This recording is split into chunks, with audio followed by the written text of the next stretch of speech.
welcome to this online service of Neshoba Unitarian Universalist Church.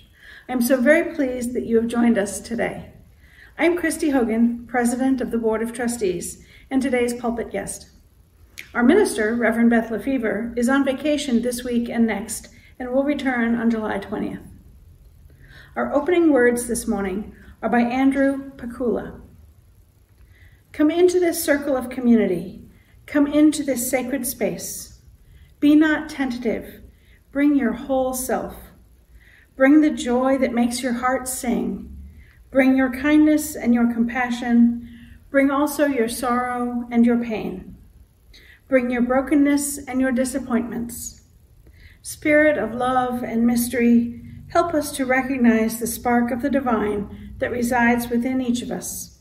May we know the joy of wholeness. David Cooke will now offer our chalice lighting. The words for our chalice lighting are adapted from a text by Paul Stephen Dodinoff titled, "The Symbol of Our Shared Faith." Joy and grief, health and sickness, light and darkness, peace and anger, life and death, wholeness and brokenness. We each bring all of these to this sacred time of unity in diversity and pour them out, commingling the oil of our lives to become the flame of this chalice, the symbol of our shared living faith. Let's lift our voices together to affirm our covenant. Love is the doctrine of this church. The quest for truth is our sacrament, and service is our prayer. To dwell together in peace, to seek knowledge in freedom, to serve human need, to the end that all souls shall grow into harmony with the divine. Thus do we covenant with each other and with God. Good morning. This morning, I'd like to read you a story called The Adventures of Gwen Penguin by Robin Wade. Robin is actually a friend of mine's sister, and she wrote this story about a penguin and her adventures. Majestic icebergs drifted on a sea of blue and green. Gwen Penguin asked her parents, "Where do the icebergs go when they can't be seen?" Gwen's family always lived near islands of ice and snow. They come and go with the tides, her parents explained. We really just don't know. Constantly curious, Gwen's decision was quite swift. Dear parents, I need to know where the icebergs go, so I'll follow them as they drift. Gwen's mother watched her daughter leave, and then she shed a tear. Gwen's ice raft grew smaller on the horizon, and soon it disappeared. The sun warmed Gwen's face as the ice raft cooled her feet. Beneath her was a mighty ocean, the water dark and deep. A little green crab surfaced as Gwen drifted under the moonlit sky. You've been drifting quite a while, Penguin, and I am curious to know why. I am following the icebergs. Do you know where they go? Crab thought for a moment and then replied with a gentle, "No." "Please join me, Crab," said Gwen. Come as an ocean guide and a friendly companion to travel by my side." 3 tiny pink birds flew down to the sea. "Where are you going?" asked the little birds 3. "We are following the icebergs. Do you know where they go?" The birds chirped in harmony. "No, no, no." "Please join us," said Gwen, "and from your bird's eye view, watch over us as we drift upon the vast ocean blue." A young gentle whale surfaced beside the herd. "Where are you going?" Penguin, crab, and 3 birds. The friends replied, "We are following the icebergs." Gwen asked the whale, "Do you know where the icebergs go?" The whale thought for a moment and then spouted, "No." Whale was quite happy to join in their quest, and they all slowly drifted north by northwest. The seas were calm, and as the birds sang a song, They noticed something else in the water was drifting along. "Look," said Gwen, "underneath the surface, within the deep, beautiful sea, there's a collection of nets and straws and plastic debris." Suddenly, the wind blew harder, and the waves became so rough that avoiding the nets and floating debris proved to be awfully tough. As Gwen and her friends were surfing atop a giant wave, they came upon a helpless turtle, hoping to be saved. Turtle was entangled in a red net that held him tight. When Turtle spotted Gwen and her friends, he knew rescue was in sight. Gwen said, "Let's work as a team to free Turtle's neck and flippers." Gwen, Whale, and the three birds tugged at the net. "Crab, use your strong claws as clippers." "What is this horrible stuff?" Gwen asked Turtle, who now was free. Turtle sighed, "It's pollution from the humans who throw their trash in the rivers, lakes, and seas." Gwen and her friends banded together to gather the flotsam and debris. They towed the bundle to a passing boat that sailed upon the sea. The people on the boat were glad to take the nets and pollution, telling Gwen and all her friends, "We too are seeking a solution." Gwen and her friends sang a song as they drifted along with glee. "Take care of nets and plastic for every creature who lives on the land, in the air, or the sea." As sunset colors reflected on calm and glassy water, Gwen and her friends met two penguins, Glenn and his little daughter. "Do you know where the icebergs go?" asked Gwen to Glenn and Jen. They said, "We don't know where they go," so they joined the band of friends. Both Gwen and Glenn were adventurous and wise. They shared feelings of respect as they gazed into each other's eyes. The waters warmed as they drifted north. The icebergs melted into the sea. "I guess it's time to go home," said Gwen. "Who wants to go back with me?" They all returned home with Gwen. The winds and currents were swift. Gwen, with her new family and friends, would no longer be adrift. Gwen's family was overjoyed to see their daughter had returned. "Our dearest Gwen, gone so long, please tell us what you've learned." Beyond the horizon, the icebergs drift at will. Wind and currents move them. They're never completely still. As we followed the icebergs north, warm waters melted their massive size. They disappeared beneath the surface before our very eyes. We learned that there is a problem with fishing nets and pollution. But while some humans pollute, others work toward a solution. Family and friends, on the next adventure, come along with me. We'll drift with the blue and white icebergs and sing in sweet harmony. Let's take care of nets and plastic for all the creatures who live on the land, in the air, or the sea. The end. This congregation is a theologically diverse religious community with membership open to all who are in accordance with our principles, mission, and vision. We are a welcoming congregation to people of all sexual orientations, and we unconditionally welcome any and all of you to our community of mutual caring and serious intent to grow as spiritual and moral beings. Our congregation is entirely self-governed by democratic process.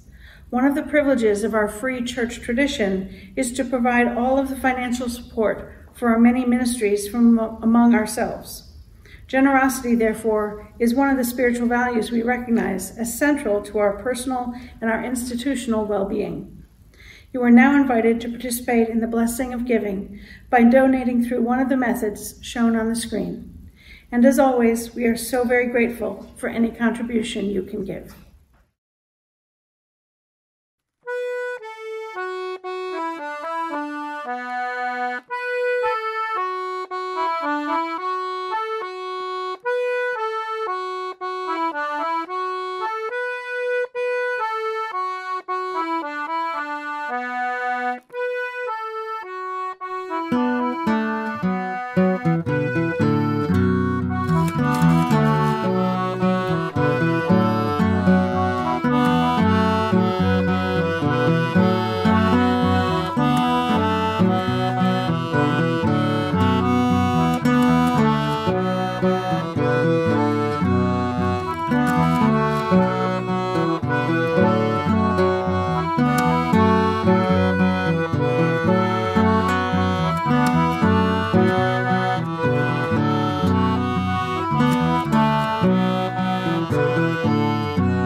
My first reading is a poem titled, I Want to Age Like Sea Glass by Bernadette Knoll that she first posted on her website as a tribute to her sister who died of cancer.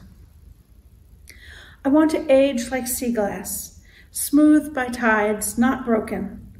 I want the currents of life to toss me around, shake me up, and leave me feeling washed clean. I want my hard edges to soften as the years pass, made not weak, but supple. I want to ride the waves, go with the flow, feel the impact of the surging tides rolling in and out. When I am thrown against the shore and caught between the rocks in a hard place, I want to rest there until I can find the strength to do what is next.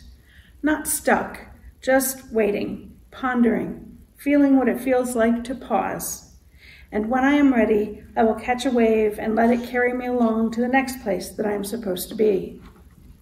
I want to be picked up on occasion by an unsuspected soul and carried along, just for the connection, just for the sake of appreciation and wonder. And with each encounter, new possibilities of collaboration are presented and new ideas are born. I want to age like sea glass so that when people see the old woman I'll become, they'll embrace all that I am. They'll marvel at my exquisite nature, hold me gently in their hands, and be awed by my well-earned patina. Neither flashy nor dull, just the right luster. And they'll wonder, if just for a second, what it is exactly I am made of, and how I got to be in this very here and now. And we'll both feel lucky to realize once again that we have landed in that perfectly right place at that profoundly right time. I want to age like sea glass. I want to enjoy the journey and let my preciousness be not in spite of the impacts of life, but because of them. My second reading is excerpted from Finding Beauty in a Broken World by Terry Tempest Williams. Standing on a rocky point in Maine, looking east toward the horizon at dusk, I faced the ocean. Give me one wild word. It was all I asked of the sea. The tide was out, the mudflats exposed. A gull picked up a large white clam, hovered high above the rocks, then dropped it. The clam broke open, and the gull swooped down to eat the fleshy animal inside. Give me one wild word to follow. And the word the sea rolled back to me was mosaic. The author then goes on to describe a journey she took to learn to make mosaics. In Italy, her teacher gave her a list of rules for mosaic artists. They include these. 1. The play of light is the first rule of mosaic. 2. The surface of mosaics is irregular, even angled, to increase the dance of light on the tesserae. Tesserae are the pieces of broken glass or tile that make up the mosaic. 3. Tesserae are irregular, rough, individualized, unique. 4. There is perfection in imperfection. The interstices or gaps between the tesserae speak their own language in mosaics. And 5. The distance from which the mosaic is viewed is important to the design, color, and execution of the mosaic. My mother recently sold her condo in preparation for moving into a senior community. I flew to DC to help her finish packing up, and we spent a couple of days visiting Ginger Cove, her new home, to help familiarize her with the campus. At one point, she looked around and commented to me that she wasn't sure how comfortable she would be. Everyone was so old. You have to understand, my mom is 84. She's no spring chicken herself, but she's always seemed younger than her years. She works hard at that. She exercises regularly, travels as much as she can, and volunteers in various activities, all ways that help her stay active and healthy. Despite 2 knee replacements and arthritis in her back, she enjoys life and finds ways to surround herself with beauty. When I first read the poem by Bernadette Knoll that I shared earlier, Mom is the first person I thought of. My brother and I grew up going to the beach with our parents every summer, and collecting sea glass was one tradition that Mom taught us. We would walk along during low tide, searching the hard sand for pretty shells and sea glass. we would bring our finds back to the cottage that my parents owned and put the sea glass in a large glass jar. I think we had visions of filling it to the top. As we got older, we took fewer trips to the beach and fewer walks looking for treasures, so the jar never did get filled. But it still sits on the hearth by the fireplace in the beach house. I love the idea that broken things can become beautiful with time and tide. Sea glass also inspired the story for all ages that I read. The author spent years collecting pieces of it along the shore of Maine, gathering different colors and shapes and arranging them into the images of the book. Sea glass is basically pollution that the ocean has remade into art. We just have to collect the pieces and put them together. When I do make it to the beach and walk along the shore, I rarely see any sea glass anymore. Perhaps that's a good sign that there is less broken glass being tossed into the ocean. It is inspiring, though, to think that broken, discarded glass can become such a beautiful work of art, that time and friction can soften the edges and create something of value, that the ocean can offer up such a gift. Another gift that bodies of water can give us is driftwood. The water and sand work their magic on the branch, just like on the glass, again softening the edges and changing it from something that is broken and can give you splinters into something that is beautiful and can give you joy. When we feel adrift, know that we are becoming who we are meant to be. We are becoming a gift to those who treasure us. On our journey through this life, we sometimes face obstacles that can leave us feeling broken, splintered, unworthy, and discarded. Perhaps we failed a test or even an entire class in school. Maybe we weren't able to achieve a goal that we had set. Maybe we were in a relationship that was abusive or ended badly. We might be facing unemployment or underemployment, or we might be dealing with a serious medical problem that leaves us feeling helpless and depressed. So many of life's challenges can affect our self-esteem. We can feel less than, defeated, unworthy. But we have to remember that the struggle, like the friction of the sand, can help transform us for the better. We can become stronger for having faced life's challenges. Even when the broken parts aren't softened by time and tide, they can still be a part of something beautiful. I saw a meme on Facebook recently that said, "A disco ball is hundreds of pieces of broken glass put together to make a magical ball of light. You aren't broken, you're a disco ball." Whether it's broken glass or broken people, the fragments can be combined into something larger, something whole. Mosaics are another example of broken pieces fit together into a work of art. Terry Tempest Williams, author of my second reading, says in her book, "Mosaic celebrates brokenness and the beauty of being brought together." The pieces of colored glass or tile are brought together by the artist and transformed into something new, a thing of beauty. The space between the glass, the material that fills the gaps, is also part of the piece of art. That is the connection, what holds it all together and makes it stronger. People who are a little broken, whether physically, emotionally, or spiritually, when they come together, their community can sometimes be described as an island of misfit toys. I prefer to think of these group of people as a mosaic, a combination of different shapes, different colors, different amounts of brokenness, forming something stronger and more beautiful than the individual pieces. As the rules I read earlier stated, the pieces of a mosaic are irregular, rough, individualized, unique. I know that our Neshoba community, made up of unique individuals, sometimes feels like a mosaic. Young, old, gay, straight, cisgender, transgender, and all sorts of other differences. We are each a little bit broken and might worry about our rough edges, but together we are stronger and more beautiful than we are alone. And when we step back and view the big picture, we can appreciate the beauty even more. As we go through life, there are ups and downs, good days and bad, moments and hours and even days that we feel broken or discarded. But we need to remember that in between the bad moments, there can be good ones. And if we keep moving forward, we can hopefully soften our edges or gather together with others, step back, and find value in our life.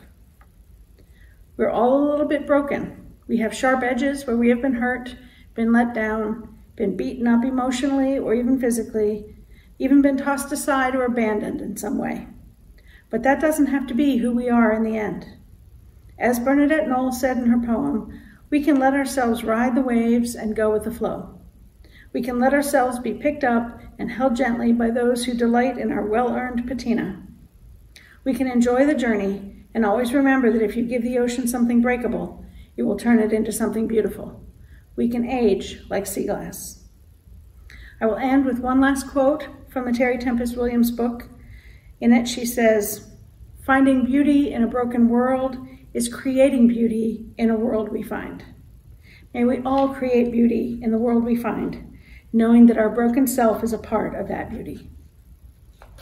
Amen. Let us enter into a time of meditation, contemplation, and prayer as I read these words by a former interim minister at Neshoba, Tom Rhodes. Feel the earth beneath your feet as it supports you. Feel the love of this community as it surrounds and enfolds you. Feel your breath as it flows in and out of your body. Listen to your heartbeat. Listen to your heart. And how is it with your heart? Does your heart feel whole, shielded by intellect, cocooned by reason, closed to feeling? Or is it broken, fragile to the touch, brimming with the pain of loss? Or has your heart been broken and healed so many times that it now lies open to the world, knowing that true growth comes not without pain, that tears may wear down barriers, that we may carry the hearts of others even when our own is too heavy for us to bear? None of us has an unblemished heart, not one. For such perfection can be found only in death, and we who are alive still have much to heal. So let us give thanks for the broken places in our hearts and in our lives, for it is only through such brokenness that we may truly touch one another, and only through touching one another that the world may be healed. Let us give then thanks for the brokenness that we share.